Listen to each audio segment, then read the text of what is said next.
Hey everybody, Alan here, working on this beautiful 1984 GMC 1-ton cabin chassis, dually, two-wheel drive, and doing a brake service on it.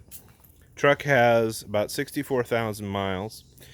I believe the rear brakes had never been serviced. Now obviously I don't know that with 100% certainty, but just by the looks of them and the truck only having 65,000 miles on it, I don't think they had been done. If you need video about how to get this wheel nut off, there are some other good videos out there.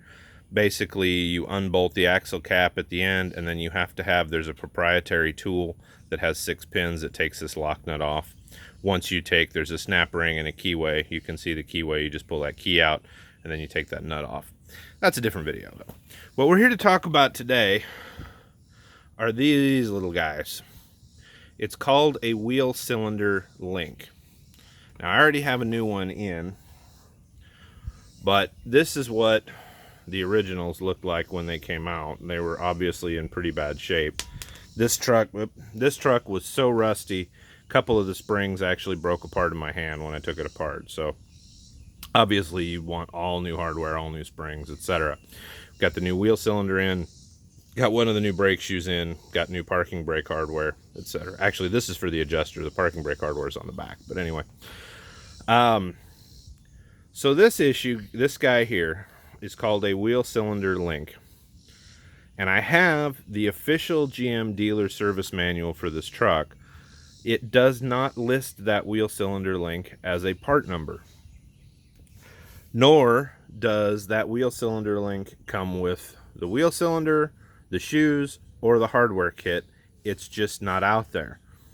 And as I said before, but I'll say it again because it's crazy, GM does not list a service parts identifier for that part. So it took me about 2 weeks to figure out what in the world to do about those wheel cylinder links. And it turns out that in their catalog, NAPA lists some miscellaneous brake parts. I'm not kidding. There's a section for miscellaneous, uncategorized, and other brake hardware. And within that, there is this part number, 80459. That's it. That's these new links. And you can see they are gorgeous. So here in my hand, there's an old one above and a new NAPA one below it. And they're about $6 for a box of 2, I think, if I remember correctly. So $15 gets you all 4 of them, and save yourself a whole lot of headache. That part number right there, NAPA 80459, will give you the wheel cylinder links for any 73 to 87 dual rear 1-ton. And actually the crew cab dualies continued unchanged until 91. So there you go. Very valuable piece of information, and let's get back to work.